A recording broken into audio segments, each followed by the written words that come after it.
देखिए, आपने crime based बहुत सारी सीरीज देखी होंगी, फिर पॉलिटिक्स बेस्ड बहुत सारी सीरीज देखी होंगी, बिहार के बैकग्राउंड पे बेस्ड बहुत सारी सीरीज देखी होंगी, या फिर ऐसा भी हो सकता है कि इन तीनों को ही एक साथ जोड़कर आपने कोई सीरीज देखी होगी। लेकिन सोनी लिव पे हाल फिलहाल में एक series Jahanabad of war and love release हुई है, जिसमें ये तीनों एलिमेंट्स तो हैं ही, लेकिन प्यार का एक बड़ा ही खूबसूरत सा ट्विस्ट भी है, जिसकी वजह से लोग इसे बहुत ज्यादा पसंद कर रहे हैं। तो आज वन ऑफ द को directors Satyanshu Singh, national award winner, हमारे साथ हैं। तो ये जो प्यार का ट्विस्ट उन्होंने डाला है, वो क्या डेलिबरेट था, ये और बहुत सारे सवाल जाहिर सी बात है इनसे हम करेंगे। लेकिन सबसे पहले सत्यांशु, पंजाब केसरी नवोदय टाइम्स में बहुत बहुत स्वागत है आपका। थैंक यू निधि। अच्छा, तो दो सवाल सबसे पहले करूंगी जो मेरे ही नहीं, नेशन वांट्स टू नो वाली सिचुएशन आपने कर दी है। एक तो हाँ ये कि जो क्लाइमैक्स जहां खत्म होता है, it's like a cliff hanger, और सब पूछना चाह रहे हैं कि कस्तूरी का क्या होगा। जी तो ये जी। क्यों आपने ऐसे छोड़ा है दर्शकों को? आई थिंक बहुत अलग अलग लेवल पर इसका आंसर है। एक डिसीजन तो प्लेटफॉर्म लेवल पर भी होता है, कि आप कहानी को किस पॉइंट पर छोड़ना चाहते हैं। बट मुझे जो लगता है, जो सबसे स्ट्रांग रीजन है वो ये है कि इस कहानी के जो राइटर है राजीव, जो कि क्रिएटर भी है इस सीरीज के और मेरे को डायरेक्टर हैं। राजीव ने ये कहानी लिखी है और बहुत इस कहानी के बहुत हिस्से उनके अपने अनुभव से हैं, हम्म। क्योंकि उन्होंने कई सालों तक इन स्टोरीज को फॉलो किया है। जो human stories in the Naxal world जो है, ओके। उसको उन्होंने फॉलो किया है। तो मैं सच बताऊं तो मुझे तो पता है एग्जैक्टली कस्तूरी के साथ सीजन 2 में क्या होता है। मुझे तो पता है, क्योंकि राजीव से मेरी बात हुई है। मगर उस पॉइंट पर छोड़ने का प्रिसाइजली यही रीजन रहा होगा कि आप सवाल कर सकें। और कस्तूरी जैसी कैरेक्टर है, आपको झटका सा लगेगा, मगर फिर उसको समझने के लिए शायद आप आगे जानना चाहेंगे बिल्कुल। कि जिस तरह से कटप्पा ने बाहुबली को क्यों मारा उसी तरीके से कस्तूरी आखिरकार नक्सल कैसे बन गई राइट। और एंड फिर इसका क्या बहुत हुआ। ही स्मार्ट, कहते हैं ना, क्रिएटिव आप लोगों का डिसीजन रहा है, क्योंकि एज जर्नलिस्ट जाहिर सी बात है हम ये सवाल पूछेंगे। लेकिन जो ऑडियंस है, अब भले ही आप सीजन 2 कभी भी रिलीज करें, लेकिन ऑडियंस वेट करेगी ये जानने के लिए। जैसे कटप्पा ने क्यों मारा का भी हमने बहुत साल वेट किया ही किया, और हम्म। अल्टीमेटली सब गए सिनेमा थिएटर्स। वैसे ही जैसे ही सीजन 2 रिलीज होगा, तो आपको इसको आई थिंक प्रमोट भी नहीं करना पड़ेगा। We hope so. Okay. And the second question that I want to ask is कि अभी फीलिंग कैसी है रिलीज के बाद? आम मुझे पता नहीं कि मैं इस सवाल का सेटिस्फैक्टरी जवाब दे पाऊंगा कि नहीं। आज से 13 साल पहले जब विक्रमादित्य मोटवाने की उड़ान रिलीज हुई थी, उसमें मेरी कविताएं थी। और उस फिल्म को बहुत अच्छा रिस्पांस मिला था, और देश भर से मेरे दोस्त परिवार सब मुझे कॉल कर रहे थे।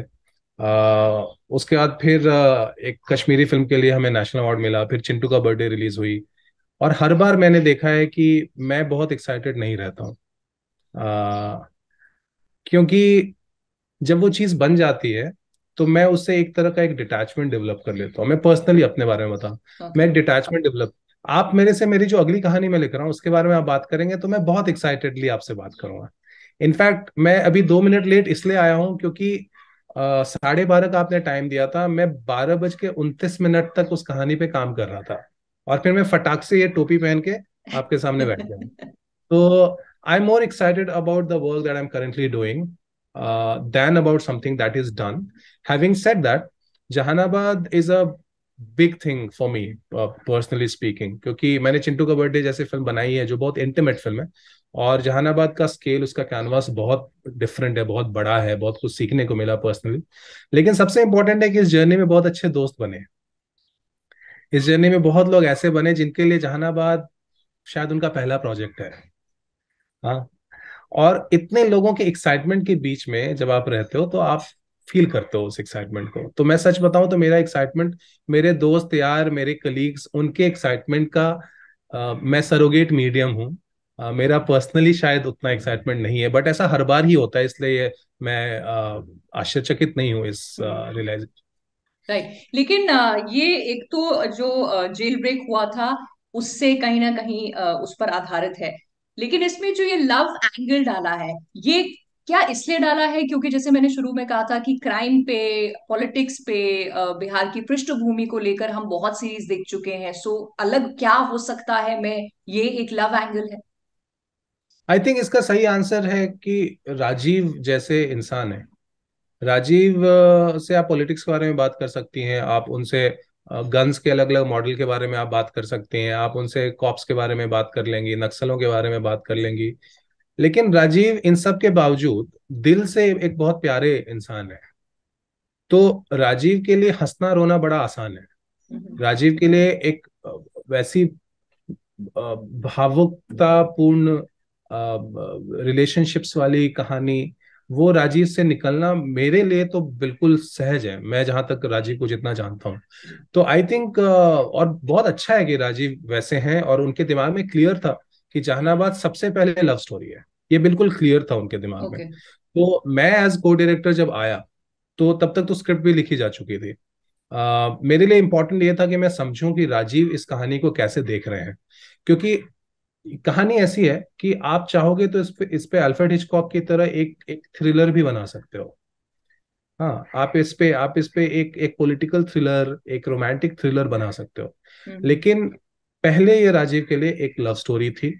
और वो चीज उसने हमें हेल्प किया to figure out the design of the series, कि इसकी लय कैसी होगी, इसका सुर कैसा होगा, इसका रिदम कैसा होगा, इसके कलर्स कैसे होंगे, कैरेक्टर्स के परफॉर्मेंस का टोन कैसा होगा, फैमिली और फ्रेंड्स के बीच का जो रिलेशनशिप है वो कितना इंपॉर्टेंट होगा। अगर लव स्टोरी इंपॉर्टेंट नहीं होती तो फैमिली और फ्रेंड्स का रिलेशनशिप भी कम इंपॉर्टेंट हो जाता है ना। तो आई थिंक वो सब राजीव के कारण आया है। और मैं बनाता तो शायद उनमें बहुत चीजें डिफरेंट कर देता। लेकिन राजीव का इतना क्लियर विजन था कि मुझे लगा कि उस विजन को फॉलो करना बहुत जरूरी है इस कहानी की आत्मा को पकड़ के रखने के लिए। और राइट। मुझे लगता है उसका भी रिस्पॉन्स आ रहा है। क्योंकि जिन लोगों को फिल्म पसंद आ रही है उसमें वो लव स्टोरी का एंगल ना, जिन लोगों के दिल को छू रहा है, उनके लिए वो लास्ट के 4-5 एपिसोड कुछ अलग ही कर दे रहे हैं। और ये एंडिंग की जो आपने बात की, वो ज्यादा अपील कर जा रहा है। तो हाँ। I think I am very thankful to Rajiv for having that clarity of vision. Right. But Satyanshu, जैसे राजीव ने ये स्टोरी जो कॉन्सेप्चुलाइज की थी 2005 में, उन्होंने जो इंसिडेंट देखा, फिर लव एंगल भी कहीं ना कहीं रियलिटी से ही थोड़ा सा जुड़ा हुआ है। उन्होंने स्टोरी लिखी है, उन्होंने एक कॉन्सेप्ट बनाया है अबाउट द सीरीज, फिर आप इसमें जुड़े। So I want to ask you कि एज एन इंडिपेंडेंट डायरेक्टर, को डायरेक्ट जब आप करते हैं तो वो कितना चैलेंजिंग हो जाता है, बिकॉज दो माइंडसेट्स हैं, और उसको एक माइंडसेट पे बिठाकर एक सीरीज दर्शकों तक लाना ऑफ कोर्स चैलेंजिंग रहता होगा। जी जी जी। हाँ बिल्कुल रहता है, लेकिन सीरीज की दुनिया में मुझे लगता है ये एक स्किल है जो डायरेक्टर्स के पास होनी चाहिए। आप गेम ऑफ थ्रोन्स में देखिए कितने सारे डायरेक्टर्स हैं। तो मुझे लगता है कि जब आप सीरीज में काम कर रहे हैं, कैनवास इतना बड़ा होता है कि उसको एक अकेला डायरेक्टर संभालने जाएगा तो वो परेशान हो जाएगा। अगर हम काम बांटेंगे, अगर हम, जैसे क्या होता था, मैं अगर 6-7 दिन शूट करता था, उसके बाद राजीव शूट कर रहे होते थे, तो जो मुझे एक हफ्ता मिलता था, उस एक हफ्ते में मैं वापस बंबई नहीं आ जाता था। मैं वहीं रहता था, मैं आगे के लोकेशन देखने जाता था, मैं आगे की प्लानिंग करता था, थोड़ा सोता भी था, थोड़ा जो एक स्लीप डिप्रिवेशन है, थकान है, उसको भी मिटाता था, जिससे मैं जब वापस सेट पर जाऊं तो मैं फिर से उस थके हुए दिमाग के साथ आप इतना लंबा 5 महीने का शूट नहीं कर सकते, राइट। है ना। तो आई थिंक वो एक बहुत जरूरी स्किल है जो हमें सीखना ही पड़ेगा। और मैं सच बताऊं तो मैं वो सीखने ही गया था। मैं ये सीखने गया था कि जब मैंने कहानी नहीं लिखी है, क्योंकि आज तक मैंने वही डायरेक्ट किया जो मैंने खुद से लिखा है, मैं इस बार यही सीखने गया था कि जब मैंने नहीं लिखी है कहानी, तब भी क्या मैं उसको एक डायरेक्टर की नजर से देख सकूंगा, तब भी क्या मैं एक डीओपी के साथ और एक्टर्स के साथ मिलकर वो कोलैबोरेट कर सकूंगा। और मैं सच बताऊं तो उसमें सबसे आसान अगर हुआ तो उसका सबसे बड़ा क्रेडिट राजीव को जाता है। हम्म। अगर राजीव कोलैबोरेटिव नहीं होते, अगर राजीव मुझे स्पेस नहीं देते, अगर राजीव मेरी बात नहीं सुनते, तो मैं हमेशा अ, मैं अनसर्टेन रहता, मैं इनसिक्योर रहता, मुझे कॉन्फिडेंस ही नहीं फील हो पाता। तो हम्म। सच बताओ तो मुझे लगता है कि क्रेडिट राजीव को जाता है कि मैं ये कर सका। लेकिन मेरे दिमाग में बिल्कुल क्लियर था कि मैं वहां पर अपना क्रिएटिव विजन ढूंढने नहीं जा रहा हूँ। बिल्कुल ही क्लियर था कि मैं एक टेक्नीशियन हूँ। और देखिए, मैं मेडिकल बैकग्राउंड से आया हूँ, मैं डॉक्टर हूँ। तो मुझे राइट। पता है कि बहुत सारा काम आपको पैशन हटा के करना पड़ता है, बहुत सारा काम आपको इसलिए करना पड़ता है क्योंकि करना जरूरी है। तो आई थिंक मैं इस उसी माइंडसेट से गया था कि हाँ, अगर ये करना है तो इसको ऐसे करना चाहिए। So I was executing things and it was very very clear in my head. Right. And also जब आप बात करते थे ना, मुझे वो याद आ रहा था कि स्कूल में जब हम बैटन रिले दौड़ते थे, तो बैटन आपको थमा दिया गया और उसके बाद आपकी जिम्मेदारी है उसको आगे लेकर जाने की। सो आई थिंक को direction is somewhat like that. बिल्कुल बिल्कुल बिल्कुल, आप बहुत अच्छा एग्जांपल आपने दिया। चिंटू का बर्थडे भी मैंने अपने भाई के साथ कोऑर्डिनेट किया, मगर उसमें हम हर सीन में साथ में मॉनिटर पर बैठते थे।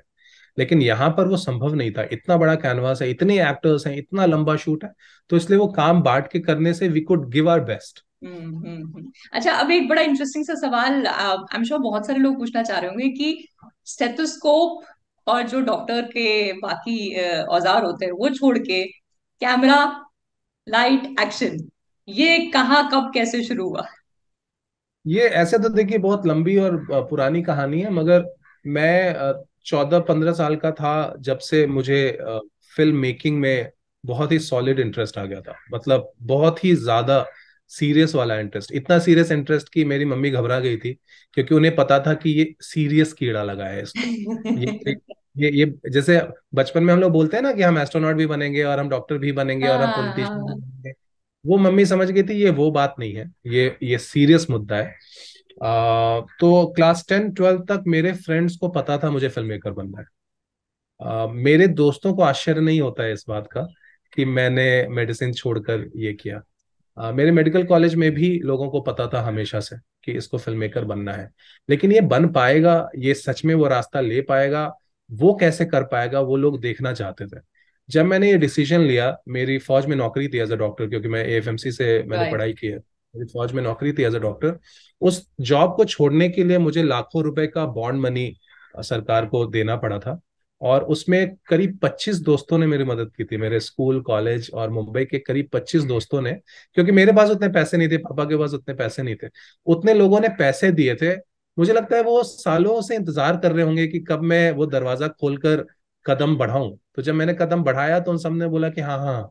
मुझे नहीं लगता अगर वो लोग मेरे साथ नहीं होते तो मैं कर पाता। मेरा भाई बम्बई में था, वो असिस्टेंट डायरेक्टर बन चुका था। अगर मेरा भाई यहाँ नहीं होता तो शायद मैं ये नहीं कर पाता। और सबसे बड़ी बात कि चिंटू का बर्थडे का स्क्रीन प्ले मैं कॉलेज एमबीबीएस के फाइनल ईयर में लिख चुका था। अगर मैंने वो नहीं लिखी होती स्क्रिप्ट तो शायद मैं ये नहीं कर पाता। I think all these forces came together and then taking this decision was a very easy thing to do. It was not difficult at all.